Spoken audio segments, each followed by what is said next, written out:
जो आरोग्य सेतु ऐप जो बनाया, जी। तो उसका बहुत अच्छा उपयोग इस दौरान हो रहा है, लेकिन उसमें जितने ज्यादा से ज्यादा लोग इसको डाउनलोड करेंगे उतना ज्यादा इफेक्टिव वो हो सकता। जी। तो इसलिए महाराष्ट्र में भी हमारा ये प्रयास है कि ज्यादा से ज्यादा लोग इसको डाउनलोड करें करें और डाउनलोड करने के बाद में इसकी जो सुविधा है उसका उपयोग लोग भी करें, और जो प्रशासन है, क्योंकि इससे जैसा मैंने शुरुआत में कहा कि हम जितने ज्यादा टेस्ट करेंगे उतना अवेयरनेस बढ़ जाएगा, क्योंकि जिस तरह मौसम विज्ञान विभाग जो है वो जैसा आने वाला जो खतरा है उसकी पहले कोई तूफान आने वाला है, ज्यादा बारिश होने वाली है, तो उसकी पहले हमको जानकारी मिल जाती, तो इसके कारण हम अच्छी तरह हमारा जो सुरक्षा के उपाय है उसके कारण हमारा बचाव कर सकते। उसी तरह से ऐप है, इसमें आपको ये जानकारी मिलती कि आपके 500 मीटर में कितने पॉजिटिव पेशेंट है, जी जी। 1 किलोमीटर, 2 किलोमीटर, 5 किलोमीटर, 10 किलोमीटर, और उसी तरह आप अगर किसी के कांटेक्ट में आए और बाद में वो पॉजिटिव निकला तो वो भी आपको खबर देता है कि आपकी रिस्क कितनी है। तो इसलिए ज्यादा से ज्यादा लोग ये करेंगे, और बाद में प्रशासन जो है जी।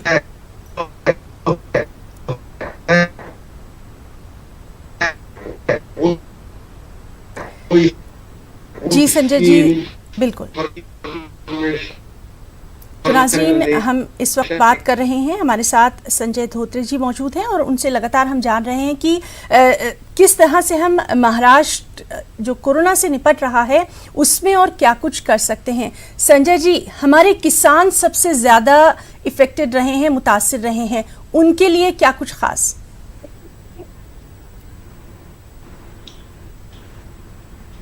इस कोरोना के लॉकडाउन सरकार की सराहना करूंगा कि इस लॉकडाउन के अंदर भी हमारे कई चीजों के ऊपर पाबंदी आई थी, लेकिन हमारा जो कृषि क्षेत्र है वहां का जो काम चल रहा था वो बहुत ज्यादा कोरोना के दौरान, क्योंकि सारा आवागमन था तो थोड़ा सा प्रभाव तो गिरा, लेकिन उसमें जो हमारे खेत में वगैरह जो काम चल रहे थे वो प्रभावित नहीं हुए।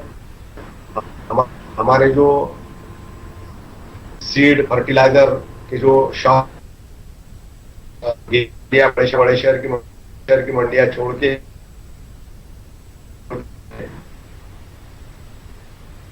जी, तो लगातार नाज़रीन हम बात करने की कोशिश कर रहे हैं जी। और चूँकि महाराष्ट्र जो है वो सबसे ज़्यादा मुतासिर है, इसलिए महाराष्ट्र पर ये हमारी खुसूसी सीरीज जो है वो चल रही है और हमारे साथ इस वक्त संजय धोत्रे जी मौजूद हैं और उन्हीं से हम बात कर रहे हैं। संजय जी, एक और बात जानना चाहेंगे, बच्चों की जो एजुकेशन है वो बहुत ज़्यादा मुतासिर रही है इस कोरोना को देखते हुए, लॉकडाउन की वजह से। टेक्नोलॉजी का किस तरह से हम यूज़ करेंगे अब बच्चों की आगे एजुकेशन के लिए? और इस वक्त की अहम खबर, दिल्ली के डिप्टी सीएम मनीष सिसोदिया ने प्रेस कॉन्फ्रेंस की और इस प्रेस कॉन्फ्रेंस में उन्होंने कोरोना के मुतालिक जानकारी दी और कहा कि दिल्ली में कोरोना के केसेस लगातार बढ़ रहे हैं। दिल्ली में 5 सरकारी अस्पताल और 3 निजी अस्पताल कोरोना के लिए बनाए गए थे। इसके अलावा 61 अस्पतालों में 20% बेड कोविड के लिए रखे गए थे। सबसे अहम बात, मनीष सिसोदिया ने कहा कि जो बगैर अलामात वाले मरीज हैं वो अस्पतालों की जानिब ना भागें, घबराएं नहीं, सिर्फ एहतियात करें और अस्पताल में कोरोना अलामात वाले मरीजों का इलाज किया जाता है।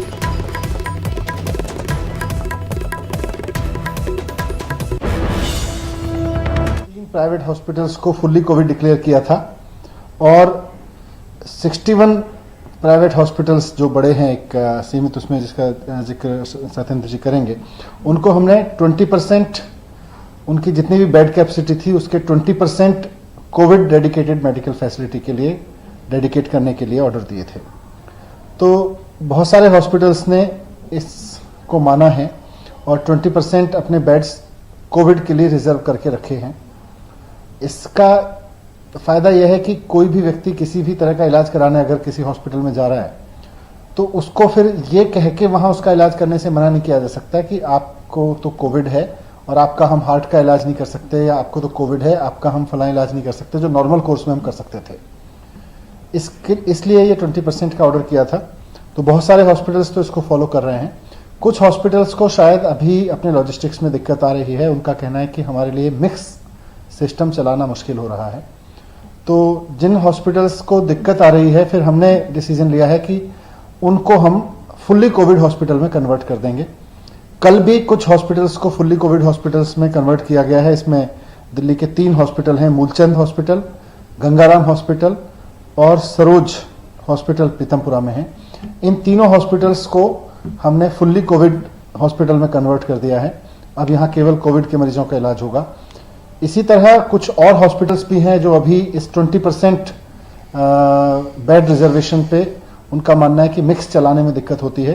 तो हमने उनको भी कहा है कि कल तक देख लें, अगर कल तक भी दिक्कत जारी रहती है आपको, तो फिर आपके हॉस्पिटल को भी पूरी तरह से कोविड हॉस्पिटल डिक्लेयर कर देंगे। तो जो हॉस्पिटल 20% वाला नहीं कर पाएंगे, हमने उनको ये रिक्वेस्ट किया है कि फिर पूरी तरह से कोविड हॉस्पिटल के रूप में वो कन्वर्ट हो जाएं। ये है, जैसा मैंने कहा, मुख्यमंत्री अरविंद केजरीवाल जी का पूरा फोकस इस बात पे है कि लोगों की जान बचाए। हमें डेटा में नहीं उलझना है, हमारे कोई राज्यों से कंपटीशन नहीं है, लेकिन हमें दिल्ली के लोगों की जान बचानी है। हमें यह सुनिश्चित करना है कि दिल्ली के किसी व्यक्ति को अगर हॉस्पिटल की जरूरत पड़े तो उसके पास में बेड उपलब्ध हो। नाज़रीन, इस वक्त एक बार फिर से हमारे साथ मौजूद हैं श्री संजय धोत्रे साहब। चलिए उनका रुख करेंगे। संजय जी, लगातार हम आपसे बात कर रहे हैं और काफ़ी अहम मालूमात भी हमारे सामने आई है, और अब हम आपसे ये जानना चाह रहे थे कि जो बच्चों की जो एजुकेशन है वो बहुत ज़्यादा मुतासिर रही है, इसके लिए टेक्नोलॉजी का इस्तेमाल अब आगे करना होगा, क्या कुछ कहेंगे? नहीं, बच्चों की जो एजुकेशन है उसके लिए इस कोरोना वायरस का जो महाभयंकर संकट आया, उसमें से हमने ऑनलाइन एजुकेशन के द्वारा इसका बहुत सारा हल हम निकाल रहे हैं। खास करके जो हमारा स्कूली शिक्षा है और हायर एजुकेशन है, दोनों में हम इसमें प्रयास कर रहे हैं। क्योंकि इसमें एक तो ऑनलाइन एजुकेशन का है, कई जगह जो हमारा इंफ्रास्ट्रक्चर है और कई ऐसे दूर दराज के क्षेत्र है जहां बच्चों के पास में कोई स्मार्टफोन नहीं है, टैब्स नहीं है। तो हम सभी को शिक्षा मिले, इसके लिए हम इंटरनेट, बाद में टीवी के माध्यम से, जो हमारे डीटीएच चैनल है उसके माध्यम से, या फिर जहां पे ये दोनों चीजें, अगर कुछ क्षेत्र ऐसे भी है कि वहां पे ये दोनों चीजें नहीं है, कुछ दूर दराज के आदिवासी क्षेत्र है, तो वहां हम रेडियो के माध्यम से, आकाशवाणी के माध्यम से इसका हम इंतजाम कर रहे हैं। कई जगह ये इंतजाम हो चुके हैं और बहुत सारे बच्चों ने इसका फायदा भी उठाया, क्योंकि हमारे जो जितने भी हमारे प्रोग्राम्स है उसमें बहुत ज्यादा यूजर की जो संख्या है वो कई गुना बढ़ गई। तो यही दर्शाता है कि बहुत सारे लोग इसका उपयोग कर रहे हैं। जी संजय जी, एक और बात, यहाँ पर हम देख रहे हैं कि कोरोना से हम लड़ रहे हैं, हम तूफानों से लड़ रहे हैं, इस सब के बीच में कहीं ना कहीं पॉलिटिक्स भी हो रही है। अब जैसे कि कांग्रेस ने ही स्पीक अप इंडिया नाम से कुछ शुरू किया है। आपका जो कि इतना एक लंबा पॉलिटिकल करियर रहा है, क्या आपको लगता है कि इस वक्त पॉलिटिक्स की जरूरत है या फिर हमें सियासत को कहीं पीछे छोड़ना है, एक साथ लड़ना है? देखिए, ये जो महामारी है एक तो वैश्विक संकट है जी। और हम इसमें देख रहे हैं कि कई जो सशक्त देश तो बहुत ज्यादा डेवलप्ड है, जहाँ पे उनकी आर्थिक स्थिति हमारे से कई गुना अच्छी है, वो भी सबसे ज्यादा परेशान है। एक अमेरिका है या यूरोपियन कंट्रीज है, वहाँ की हालत आप देख लीजिए।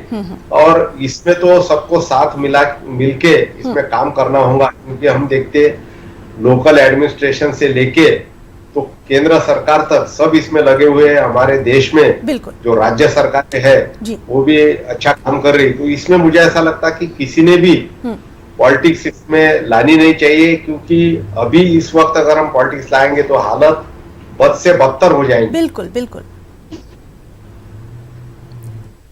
जी। और संजय जी, हमारे इस चैनल के जरिए आप हमारे जो भारत की जनता है उसको इस वक्त क्या कुछ मैसेज देना चाहेंगे और खासतौर से महाराष्ट्र के लिए क्या कुछ कहना चाहेंगे? नहीं, मैं एक ही मैसेज देना चाहता हूँ, जो कि हमारे प्रधानमंत्री जी बार बार बताते, हमारे सारे जो नेता है वो बार बार बताते, सारे हमारे जो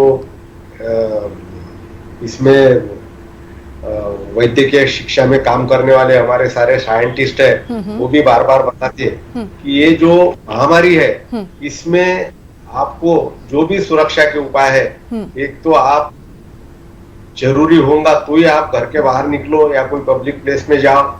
आप किसी से भी संपर्क आता होगा तो मास्क जरूर पहने।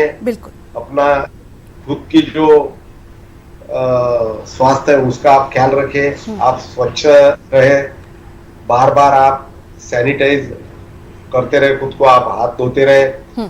और दूसरी एक चीज है कि आपको अगर थोड़ा भी अगर डाउट होगा तो आप खुद को एक क्वारंटाइन रखे, जैसा जिसको थोड़ा भी खतरा है उसने इस सावधानता बरतनी चाहिए। और खास करके आपके घर के जो बुजुर्ग होंगे, बच्चे होंगे, उनका विशेष रूप से आप ध्यान रखिए, क्योंकि ये ऐसी चीज है कि बाकी बीमारी में ऐसा होता है कि आपने अगर सावधानी नहीं बरती तो उससे आपको खुद को खतरा है, लेकिन इसमें ऐसा है कि आपके साथ साथ सबसे ज्यादा खतरा आपके परिवार वालों को है, बाद में आपके संपर्क में आने वाले जितने भी लोग हैं, इसने किसी को नहीं छोड़ा।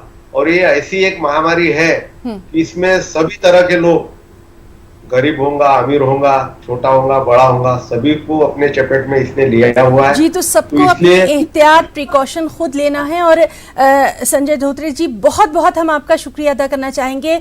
इतना आपका बिजी शेड्यूल है, बहुत सारी चीज़ों को आप देख रहे हैं, उस सब के बावजूद आपने हमारे नाजरीन के लिए इतनी जानकारी दी है, इतनी मालूमात दी है, बहुत बहुत शुक्रिया आपका अदा करना चाहेंगे। तो नाजरीन, ये थे हमारे साथ Shri Sanjay Dhotre ji, union minister of state for HRD, communication and electronics, information technology, government of India में।